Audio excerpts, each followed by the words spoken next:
사도 바울이 예루살렘에 가려고 합니다. 예루살렘에 있는 교회가 어렵기 때문에 구제 선교비를 모아가지고 그곳에 가지고 가야 예루살렘 교회 교인들이 먹을 것을 먹을 수 있게 되기 때문입니다. 그런데 예루살렘에 가려는 길을 제자들이, 교인들이 말리고 있는 겁니다. 4절에 보면 성령의 감동으로 가지 말라고 하고 11절에 보면 성령이 말씀하시기를 예루살렘에 가면 밧줄에 꽁꽁 묶여서 감옥에 갈 걸 보여주셨다고 하면서 가지 말라고 하는 겁니다. 그러니까 13절에서 바울이 제자들에게 울면서 길을 막으면 마음이 상한다고 합니다. 그런데 마음이 상한다는 것은 마음이 약해진다는 겁니다. 자꾸 그러면 예루살렘으로 가려는 결단이 약해지니까 그러지 말라고 부탁하는 겁니다. 성령이 가로막는다 하는데도 사도 바울에 가야 한다는 것은 무슨 뜻입니까? 성령이 가로막는다는 것은 이 경우에는 그 길이 감옥에 가는 길임을 보여주는 거예요. 순교의 길임을 보여주는 겁니다. 제자들인 스승을 잃어버리는 거고 교인들은 목회자를 잃어버리는 겁니다. 그러니 가지 말기를 바라요. 그런데 바울은 알면서도 가야 한다고 하는 겁니다. 제가 모셨던 담임 목사님이 두 분 계셨습니다. 한 분은 1980년대 후반에 보스턴에서 목회하시다가 한국에 들어가셔서는 금방 통일운동 하시다 감옥에 들어가셨어요. 제가 너무나 가슴이 아파서 한국 가서 찾아뵈려고 하는데 감옥소에서 안 받고 면회를 불허합니다. 한국이란 나라가 또 되는 것도 안 되기도 하지만 안 되는 것도 되기도 하는지 제가 가지를 않고 천하 가장 불쌍한 얼굴을 지면서 거기 담당자에게 제 스승이신데 제가 미국 가기 전에 꼭 뵙고 싶습니다 그랬더니 가만히 저를 보더니 그래요. 진짜 스승이십니까? 그래서 예, 제 스승입니다. 잠깐만 기다려 그랬더니 잠시 한 3분간 면회를 허락해 주셨습니다. 제가 우리 목사님한테 그랬어요. 목사님 꼭 이렇게 하셔야 되는 겁니까? 그랬어요. 그게 뭐 87년인가 6년인가 했대요. 꼭 이렇게 하셔야 되는 겁니다. 이렇게 그냥 목회만 하시지 잘 감옥까지 가셔야 되는 겁니까? 근데 목사님이 저를 가만히 보시더니 내가 감당해야 할 몫이다 이것이. 그래 너는 목회 잘해라 그러셨어요. 그래 너는 목회 잘해라. 그 이후에도 그 목사님은 그 일을 가졌어요. 제가 두 번째 모셨던 시카고에서 모셨던 목사님은 진짜 그분은 완전히 또 대단한 분이셨어요. 개척교회 하실 때 교회 중심 리더들이 의사들이었어요. 이 목사님은 공동번역까지 하신 구약학 박사신데 교회 한 몇십 명 안 되지만 박사학위도 있는 목사를 모셔다가 나이 거의 40초도 안 됐는데 본인들도 40초만 중반 되는 분들이 동네 유지들이고 의사들이에요. 교인이 많지 않아도 돈이 넉넉하니까 수준 높은 목사 데려다가 문화 수준도 유지하고 친목 활동도 하고 그리고 신앙생활도 하는 큰 부담 없는 교회를 만들고 싶었던 건지 모르겠어요. 제가 나중에 들었는데 그때는 제가 부목사 아닐 때였어요. 어느 날 교인들이 교회 갔더니 교회 정문 앞에 이렇게 하나 써붙여 있더래요. 오늘부터 나는 여기서 설교 안 합니다. 라고 가버리신 거예요. 그리고 월급 못 받고 6개월간 고생하셨어요. 제가 나중에 부목사들한테 물어봤어요. 목사님 꼭 그렇게 하셨어야 됐습니까? 목사는 주일 예배 드리고 설교하고 떠난다고 광고해야 되는 거 아니었습니까? 그 목사님이 똑같이 얘기하셨어요. 그래 너는 그렇게 해라. 나는 이렇게 한다. 너는 그렇게 해라. 그 이후에도 저는 이 목사에 대한 제가 가지고 있는 그 평범한 저는 평생 목사는 교회를 지키는 게 목사라고 생각했기 때문에 아무리 대단한 담임 목사님 밑에 있어도 나는 그냥 목사는 설교하고 예배드리고 목회하는 그걸 안 넘어갔어요. 그 후에도 그런 비슷한 도전했다가 다음 주부터 오지 말라 그래서 쫓겨났어요. 부목하다가 제가 20 그때 내가 몇 살이었나 5살 때인가 6살 때 쫓겨났어요. 자기들의 입장이 확고한 분들이 있어요. 근데 저는 언제부터 그렇게 됐는지만 목사가 되어서는 교회를 지키는 게 나의 중요한 사명이라고 생각해서 선이 분명했었습니다.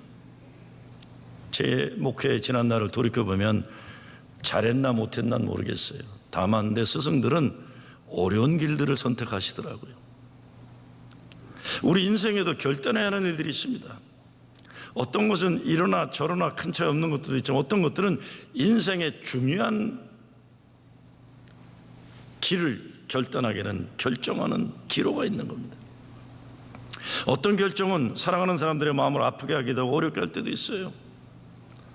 사도 바울의 경우가 그랬죠. 저는 바울의 경우에 비교할 만한 수준은 절대 아니지만 79년도에 대학에서 화공학 전공하고 졸업한 다음에 신학교를 가려고 하니까 어머니가 반대하시고 동생들이 반대했어요. 우리 동생들이 아버지 돌아가시 얼마 되지 않았으면 형이 장남인데 돈 벌어서 가정 지켜야 되는 거 아니냐. 근데 그냥 6월에 졸업하고 9월에 신학교를 갔어요. 나중엔 다 동생들도 나를 이해하고 용서해 줬지만 평생 동생들에게 빚진 마음을 가지고 내가 살았어요. 어려운 결정이었어요. 저로서는. 목회지를 떠나는 것도 쉬운 결정이 아닙니다. 제가 미국의 고향이라고 할 수 있는 시카고에서 아틀란타로 목회하러 갈 때에 우리 아이들이 펄펄 뛰며 반대했어요. 왜 가야 되느냐. 갈래면 너나 가라. 갈래면. 왜 우리가 가야 되느냐. 어렸으니까. 도대체 아빠가 목사가 뭐 하는 짓이길래 맥도날드 가서 일하라 그러더라고요. 목사라면 하지 말고 맥도날드 일하면서 시카고 살면 안 되냐 그랬어요. 그러다가 18년 목회하던 교회를 그만두고 4년 전에 여기 왔어요. 뉴욕에 간다고 할 때 교인 다수가 어찌 그럴 수 있느냐, 왜 그래야 하느냐, 내 장례는 누가 치르느냐, 연세 많은 분들이 뭐 주일마다 우셨어요. 그리고 왔어요. 잘했는지 못했는지 우리 알지 못하면서 결정하고 결단하면서 우리 길을 가는 겁니다. 오직 하나님 인도하시고 예비하시고 지켜주시기만 바랄 뿐입니다. 사도 바울은 감옥의 길, 순교의 길을 택합니다. 과연 하나님의 뜻을 안다는 게 뭡니까? 사람이 가로막아도 가야 할 하나님의 길이 뭐겠습니까? 하나님의 뜻 순종하며 예루살렘으로 가요. 바울은 이 결단은 예수님이 겟세마네 동산에서 십자가의 길에 순종하는 결단과 같은 순교의 결단입니다. 근데 우리가 오늘 성경 말씀 보면서 정말 조심해야 하는 것이 있어요. 여러분나 저는 예수가 아니고 사도 바울이 아니라는 겁니다.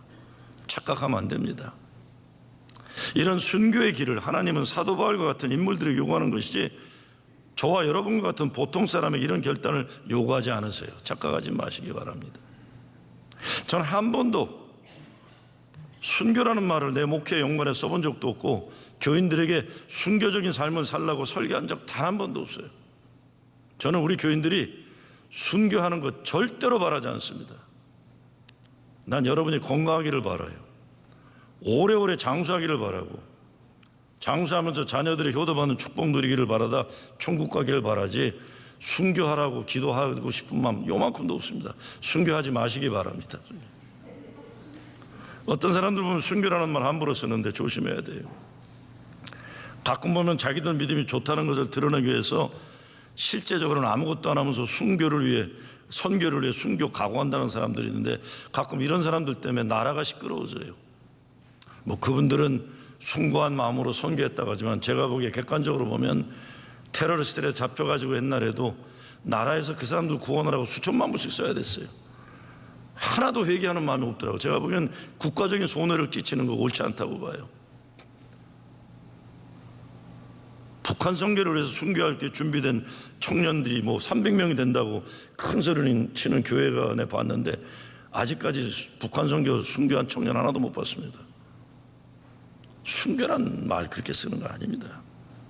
순교는 하나님이 택하시는 사도 바울 같은 특별한 사람들에게 감당케 하시는 거룩한 몫입니다. 그러니까 성령이 가로막는 거예요. 그러니까 보통 사람들은 잘 들으세요. 자기 가정, 자기 교회, 자기 생업의 울타리를 잘 지켜야 합니다. 수신제가 치국 평천하는 말 제가 젊었을 땐 듣기 싫은 말이었는데 나이를 들어가면서 참 중요한 말이다 생각합니다. 중요한 말이라고 생각해요. 때로 하나님의 역사 가운데 우리로 하여금 하나님 나라의 필요가 절대적으로 앞서야 하는 때가 있습니다. 그때는 하나님이 우리를 필요한 만큼 쓰실 거예요. 그때는 순종해야 돼요. 그러나 보통의 경우에 하나님은 수신 제가를 잘하기를 원하신다고 저는 생각해요. 물론 이것이 이기적인 자기 것 챙기는 것과는 달라요. 내 가정을 하나님의 뜻에 따라 만들고 하나님의 뜻을 위해 쓰임받는 가정이 되는 것이니까 책임, 의미에서 내가 맡은 몫을 잘해야 되는 겁니다. 자기에게 주어진 몫은 못하면서 굉장히 딴 일 잘한다고 하는 사람들 보면, 내용 보면 허망한 사람들 참 많아요. 근데 우리가 하나님의 일을 위해 하나님의 뜻에 순종해야 하는데, 그때가 되면 방해하는 소리들이 있을 겁니다. 그때는 결단해야 되는데 어떻게 구별할 겁니까? 첫째, 때로 내 자신의 생각과 나 경험이 하나님이 부르심을 방해할 때가 있습니다. 하나님 미디안 광야에서 40년을 지낸 모세에게 민족의 지도자가 되어 출애굽을 하라고 명령하셨어요. 그때 모세가 뭐라고 합니까? 내가 누구간데 그런 일을 할 수 있으리까? 과거의 아픈 상처, 그리고 바로에 대한 분노와 동시에 두려움에 빠져서 하나님이 그를 거룩한 자리에 세우시고 거룩한 소명을 주시는데 자기 자신의 경험에 의해서 거부하는 거예요. 내가 무고한데 나는 못합니다. 때로 우리가 나 자신의 소리가 아니라 하나님의 소리를 들어야 할 때가 있습니다. 하나님이 모세에게 내 손에 있는 것이 무엇이냐 물으셨어요. 꺼지지 않고 타는 떨기나무에서 내 가슴속에 담겨있는 그 뜨거운 것, 그 불을 다시 찾아라. 하나님 도전해 주셨던 겁니다. 찾아야 됩니다. 얼마 전에 아주 능력 있는 젊은 목사가 미국 교회 목회하는데 저한테 그래요. 목사님, 저는 그냥 평범하게 조용하게 목회하는 거 좋습니다. 그래요. 그래서 제가 너무 개인주의, 소시민적인 것 중요하게 여기는 것 같다 그랬어요. 때로 쉼을 위해서나 가족을 위해서 잠시 그러는 건 좋지만 그런 편안한 생각으로 목회하는 거 오래가면 앞으로 굳어져서 목회 어렵다 그랬어요. 그러지 마라. 때로 나를 내어놓고, 때로 위험 부담이 있어도 나를 내어놓고 쓰임 받으려고 하는 겸손함도 있고 도전 정신이 있어야 하는 것이 아니냐. 젊은 사람이 뭐가 두렵냐. 그랬더니 미국 교회가 솔직히 너무 편하다는 거예요. 한인교회 목회를 하려고 생각하니 겁이 난다는 겁니다. 제가 그랬습니다. 한인교회 교인들 겉으로만 센 것 같이 속으로 진짜 착한 사람들이야 그랬어요. 그리고 한인교회 목회 목사들이 목회 어렵다고 하는 건 너같이 실력 있는 미국교회 목회하는 목사들 오면 경쟁 상대 되니까 그런 거니까 속지 마. 미국교회 너무 오래 있지 말고 한인교회 와 그랬어요. 저는 정말 그렇게 생각해요. 인구 밀도가 제일 높은 후러싱의 한인교회들이 여러 개 있어야지. 감리교회들이 무슨 뭐 엑시트 65다 이런 데다 나가 있어요. 한인교회들이. 난 이게 도대체 뭔 놈의 교단 정책인지 모르겠어요. 사람이 많은 베이사이드나 와이스톤이나 뭐 후러싱에 연합감리교회가 수십 개 있어야지. 한인교회들이 그냥 우리 교회 하나 딱 하나 차지하고 우리 교단이 아니었다 나중에 교단된 중앙교회 하나 딱 옆에 있는 거예요. 말도 안 되는 정책입니다.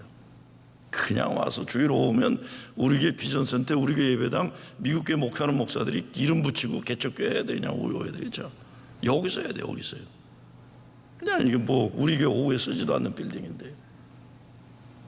우리 이민자들의 문제 가운데 하나가 미국에 와서 좀 살다 보면 신기하게 편안한 걸 좋아해요. 그러면서 자신감을 잃어버려요. 미국 생활 재밌는 거 찾는 건 좋아하는데 기죽어가지고 뭔가 소신껏 용기를 내야 하는 것이 겁나게 만드는 현실도 현실이고 자기 스스로가 자기를 위축시키는 생각과 경험을 쌓아가게 되는 겁니다. 잘 보세요. 내가 나를 그렇게 만들어요. 여기에 빠지지 말고 하나님이 날 부르신다 하면 하나님이 이루실 것이니까 거룩한 일에 부름받으면 응답할 수 있어야 됩니다. 두 번째는 다른 사람들이 자기들의 입장에서 아무리 좋은 뜻이라 그래도 자기들의 이익관계와 자기들 편한 것 때문에 우리에게 향한 하나님의 소리를 가로막으려 할 수가 있습니다. 느헤미야가 예루살렘 성전 성벽 재건할 때 하나님의 뜻을 기도하면서 기다리고 하나님이 길을 열어주셨는데 그게 민족의 소원이었어요. 그런데 비난하고 협박하고 공격합니다. 우리 삶에도 때로는 가장 가까운 사람들이 우리에게 주시는 하나님의 사명을 무시할 때가 있어요. 이게 가족일 수도 있고 친구일 수도 있어요. 그래서 예수님이 뭐라고 합니까? 내 형제와 자매, 내 부모는 나와 함께 하나님의 일을 하는 사람들이라고 예수님이 제자들에게 외친 거예요. 왜? 형제들이 형 미쳤다고 잡으러 다녔잖아요. 우리 형 왜 저래? 아버지도 없는데 형이 뭐 목소리나 잘하지 왜 하나님 나라 한다고 저렇게 난리잖아요. 동생들이 우리 형 미쳤다고 잡으러 다녔던 거예요. 물론 나중에는 야고보가 교회 지도자가 됐지만요. 때로는 나를 전혀 모르는 사람들이 함부로 방해하기도 합니다. 모르는 사람들이니까 어떡하겠어요. 하나님의 일을 우리가 잘하려고 할 때 예측 못한 각양각색의 방해가 따릅니다. 지난주 우리 임직예배 드렸지만 장로가 되고 권사가 되고 집사가 돼서 한번 잘해보려고 그러면 가까운 사람들이 시비 걸 수 있어요. 아유 당신이 무슨 장로야, 집안일이나 잘해라 뭐 이럴 수 있어요. 야야 너 왜 갑자기 이러냐 그럴 수 있어요. 나를 모르는 사람들만 아니라 무엇보다 하나님을 모르는 사람들이 그럴 때가 있습니다. 어떤 중대한 결정을 해야 할 때에 그 사람이 진짜 나를 아는지, 무엇보다 그 사람이 하나님을 아는지 우리가 잘 분별해야 됩니다. 아, 저 사람이 하나님을 모르는구나, 저 사람이 나를 잘 모르는구나, 그냥 내 옆에 오래 있기만 했구나. 그렇지 않고 세상 모든 소리에 예민하게 관심 가지게 되면 아무 하나님의 일을 할 수가 없는 겁니다. 벌써 오래전인데 큰 일을 하는 사람이에요. 중요한 일을 하는 사람인데 저를 찾아와서 자기 고민을 얘기하더라고요. 김 목사님, 자기들이 나의 도움을 필요할 때는 그렇게들 많이 찾아오고 잘하면서 정작 내가 도움이 필요할 때는 나서서 도우려고 하는 사람이 하나도 없네요. 그런데 김 목사님마저 제가 잘못했다고 그렇게 공격을 하면 나는 어떡하란 말이요 그래요. 제가 공격을 한 일이 있었어요. 나도 외로워요 그러는 거예요. 나도 외로워요. 제가 그랬습니다. I love you. 내가 당신 사랑하는데 그러나 지도자가 되려면 외로워지기를 두려워하면 안 됩니다. 그래서 외로워하기를 두려워하면 안 됩니다. 지도자들이 사람들의 인기를 기대한다거나 사람들이 좋아해 주기를 바라는 것에 빠지면 교회도 망하고 나라도 망합니다. 때로 아주 외로워져서 하나님의 뜻이 뭔가 이것만 찾아야 돼요. 그렇지 않으면 가정도 교회도 나라도 사람들 자기 관심과 이익에 이끌려서 가야 할 길 못 갑니다. 가야 할 길 못 가는 거예요. 내가 원하는 대로 돼달라는데 어떻게 그걸 합니까? 저는 그래서 나라의 지도자는 인기 투표 올라가고 내려오는 거 신경 쓰지 않아야 된다고 생각해요. 뭐 몇 프로 올랐다, 몇 프로 올랐다. 교회 목사도 말할 것도 없고 다 그래요. 사람들 눈치 보고 사람들 마음 살피느라 정작 하나님이 뜻하시는 것 잃어버리면 다 잃어버리는 겁니다. 세 번째, 잘못된 세상의 소리가 있어요. 정신 바짝 차려야 됩니다. 우리가 제가 오늘 목회성에 있었지만 오늘날 미국과 같은 나라, 특별히 뉴욕과 같이 리버럴 문화, 세상 문화가 팽배한 땅에 잘못된 가치관에 우리 사로잡히면 안 됩니다. 작년에 카나다가 오락용 마리아나를 합법화했어요. 미국에서도 이미 여러 주에서 오락용 마리아나를 합법화합니다. 캐나다 사람들 가운데는 이런 것을 진보적인 개방된 사회라고 카나다에 대한 자부심을 가지는 사람들도 있는 것 같아요. 카나다 좋은 거 많습니다. 미국보다 이민자들에게 열려 있고 다문화 다인종 가치관을 중요하게 여기고, 그런데 마리화나를 합법화하는 것까지 자기 나라는 열린 나라고 성숙한 나라라고 자부심을 가진다면 그건 동의하기 어렵습니다. 문제는 미국은 이런 거를 카나다 따라가려고 그래요. 미국이 카나다를 따라가서 다문화 다인종 여러 이민자를 존중하는 이걸 배워야 하지 않고 무슨 마리아나 이런 거 따라가려고 하는 건 아니라고 봐요. 저는 특별히 뉴욕에 리버럴한 어젠다에 대해 무분별하게 자부심 가지는 사람들이 많다고 저는 생각합니다. Political correctness라는 말이 있어요. 정치적인 정담을 말하는 거. 인종차별이나 여성차별이나 반이민자적인 발언하지 않는 것, 이건 정치적으로 정답을 가졌다. 이건 좋은 예입니다. 그런데 정치적인 정답이라는 것이 대중 추종주의나 대중 인기주의에 빠지게 되면 나라 망하는 꼴 당하는 겁니다. 조금 정치적인 분야에 제가 개입하는 것이 위험성이 있지만 저는 요즘에 뉴욕 정치인들 가운데 대중 인기주의에 빠진 정치인들 좋게 보지 않습니다. 이건 제 생각입니다. 이거는 여러분이 안 받아도 상관없는 거예요. 퀸즈의 아마존 본사 들어오는 거 방해한 정치인들에 대해 저는 무책임한 면이 있다고 생각해요. 경제 발전에 방안은 찾지 못하면서 분배 정의에만 집착하는 이상주의자들, 저는 나라 망하게 한다고 생각해요. 옳지 않다고 생각합니다. 경제 발전과 분배 정의는 같이 가야지, 분배 정의를 주장하다가 경제 발전을 놓쳐버리면 이게 없는 거 가지고 뭘 나눠 먹겠습니까?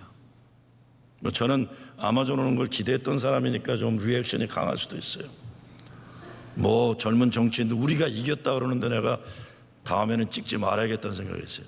저 사람들 찍으면 안 되겠다. 무슨 사회 이상주의적인 얘기만 해대면서 실제적인 실력을 발휘하지 못하면 국민 굶기는 거예요. 굶기는 거예요. 이건 제 의견이니까 이거는 싫으면 뭐 아니라고 해서 저는 기분 안 나쁘게 걱정하지 마시고, 성경적인 얘기가 아니라 제 의견일 뿐입니다. 교회 문제도 보면 우리 교회가 속한 이런 연합감리교, 특별히 뉴욕연회에 보면 정치적인 정답을 가진 사람들이 교권을 잡고 있다 해도 과언이 아니에요. 보니까 이거 완전히 여기는 이 진보 이상주의자들이 꽉 잡고 있어요. 근데 이 사람들이 뭐가 있냐면 자기들의 입장은 옳고 의롭다는 생각이 강해서 자기들 의견과 다른 사람은 악하다는 생각이 또 강해요. 제가 가만히 보면요, 이건 제 개인 생각이지만요, 보수 우파들은 못된 짓 하면서 못됐다는 미안함을 좀 가지고 있어요. 가끔 보면요, 아, 우리가 못된 짓 한다. 그 사람들은 민망해해요, 어떤 때. 근데 이 진보 좌파격 있는 사람들은 그런 겸허함이 없어요. 어떤 때 보면 우리는 옳다, 이게 강해요. 우리와 생각이 다른 사람은 틀렸다, 악하다, 이게 강해요. 이거 위험하다고 저는 생각합니다. 이런 사람들 보면, 특별히 우리 교계를 보면 세상 다른 모든 종교들을 다 포함하고 성 정체성 가진 뭐 여러 종류의 정체성 있잖아요. 요즘엔 뭐 화장실에도 성전하는 사람들이 들어가서 문제되기도 하고 뭐 이게 복잡해요. 근데 이거 모든 걸 다 포용하고 용납하라고 하면서 이 사람들이 꼭 빼놓는 그룹이 누굽니까? 보수 복음주의 신앙 가진 사람들 빼나. 우리 한국 목사나 한국 교회 같은 사람들, 아, 무식하다, 저 사람도 아직도 저런 꼬름한 보수적인 생각하는가, 이렇게 치부해버려요. 배척하고 정죄하고. 불신자도 포함하고 타종교도 다 포함하면서 보수 복음주의 신앙을 가진 교회나 성도들에게 배타적이고 비판적인 것, 이게 뭐 하자는 사람인지 저는 모르겠어요. 이런 문제가 자기 스스로 진보적 엘리트라고 착각하는 사람들에게 많이 드러납니다. 나는 진보적 엘리트다. 교회 비판은 열심히 하면서 교회 제대로 쓸모있는 일을 못하는 사람들이 많아요. 이런 사람들이요. 무지몽매한 보수들도 문제이지만 파괴적인 비건설적인 진보 엘리트들의 나르시즘과 교만, 이거 큰 문제입니다. 큰 문제예요. 아, 나 굉장히 진보적이다, 난 왜 이렇게 진보적일까, 너무 아름다워, 이게 나르시즘이에요. 나르시즘.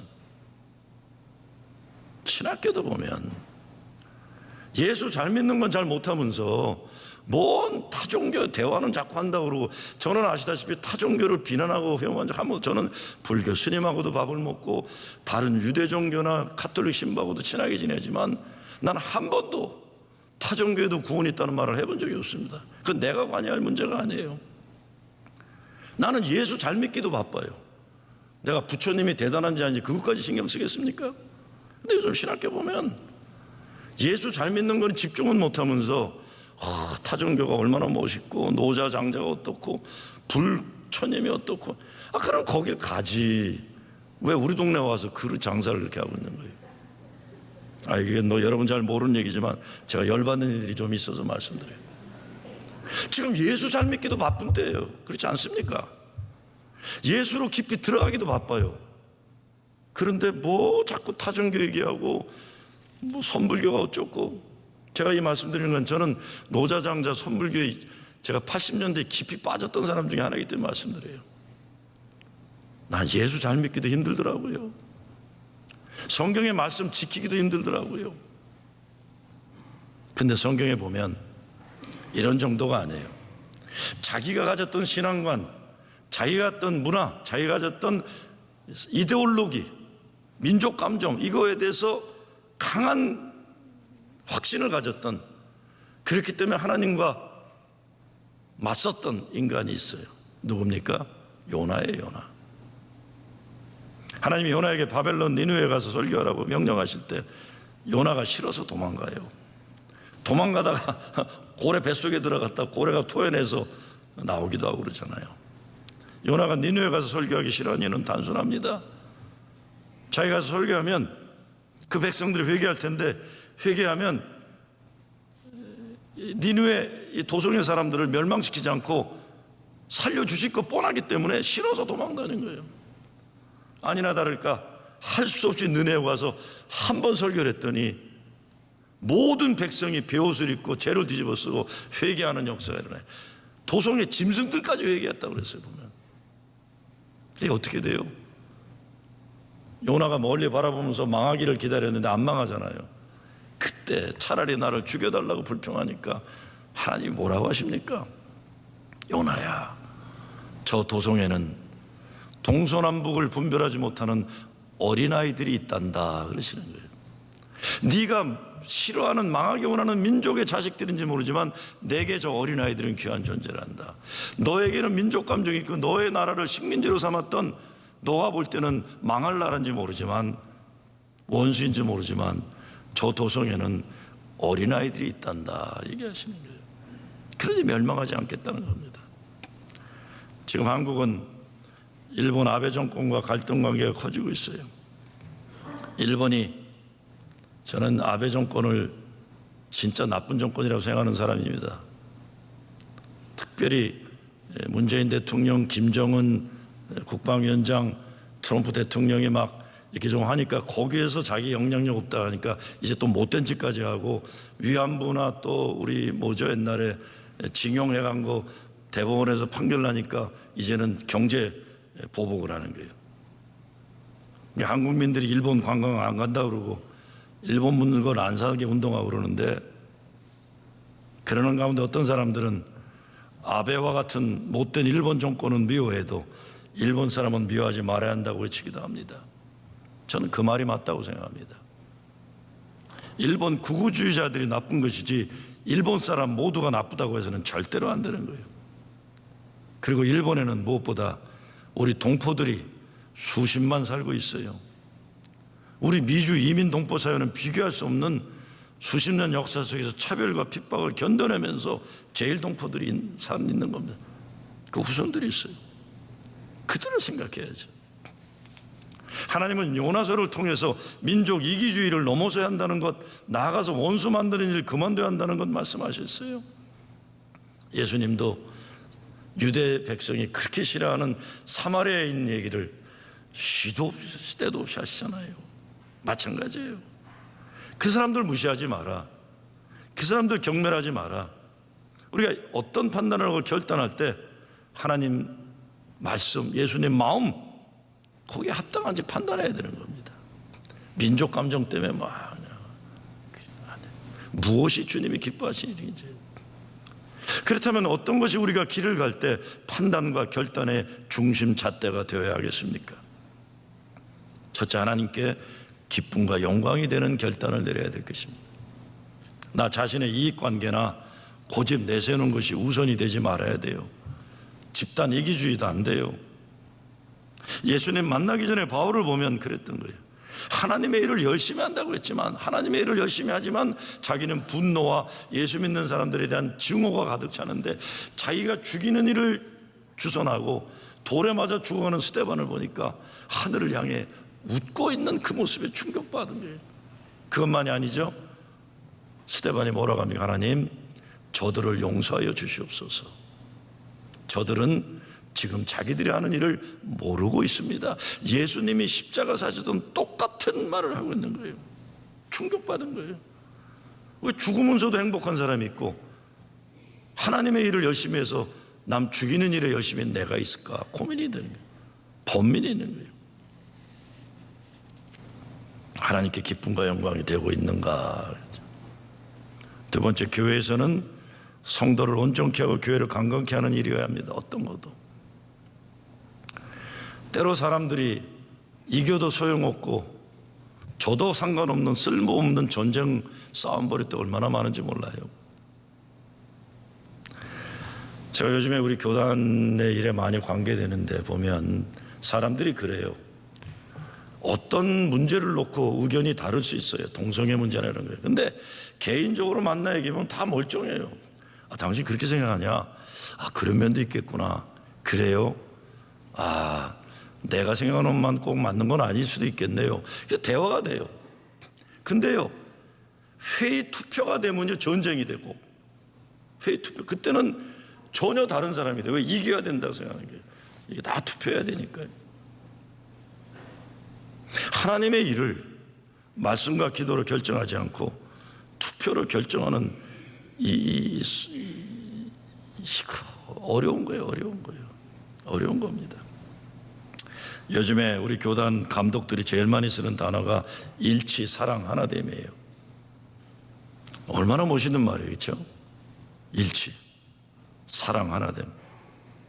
근데 저는 요즘은 그런 것보다 중요한 거는 하나님의 말씀, 예수님의 마음, 성령의 역사라고 생각해요. 하나님이 기뻐하지 않는데 일치하면 어쩌겠다는 거예요. 사람들끼리 다 동의하고 합의 보고 우리 좋다 하는데 하나님은 아니다 그러시면 어떡하려고 그러는 거예요. 사랑이요? 자기 의견이 통과되지 않고 자기 반대편 의견이 통과되면 그 사람들을 악한 사람들이라고 하는 사람이 뭘 사랑이란 말을 그렇게 많이 합니까? 내 뜻대로 되면 사랑이고 내 뜻대로 안 되면 사랑이 아닌, 사랑이란 말 안 썼으면 좋겠어. 우리 예수 믿는 사람들 사랑 안 하면 좀 정직하기라도 하겠어요. 맨날 교단 모임하면 사랑한다고 얘기는 하는데 저게 사랑이라면 안 하고 싶다는 거예요. 하나됨,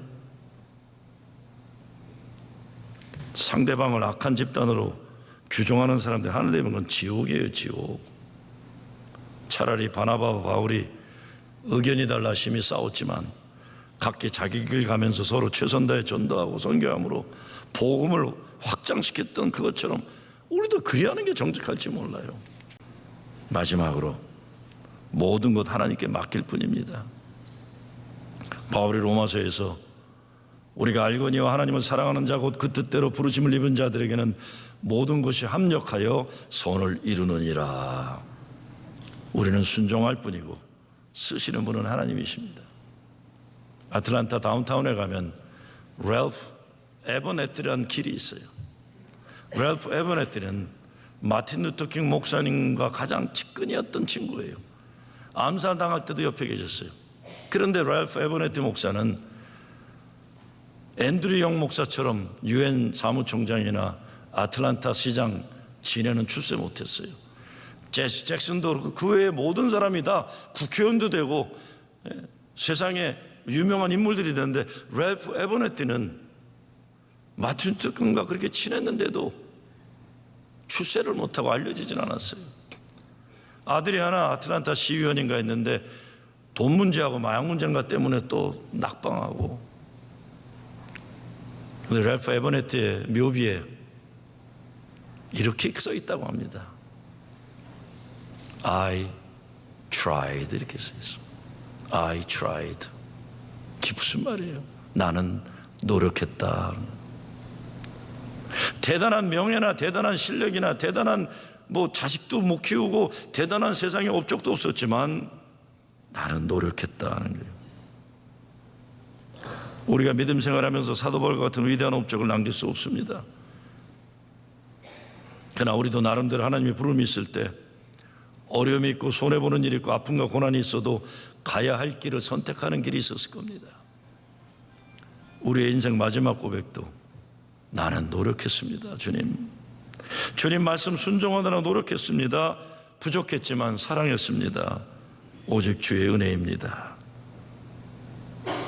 여러분이 택한 길이 어떠할지라도 주님과 동행하고 하나님 기쁨과 영광 되시기를 주의 이름으로 축원합니다.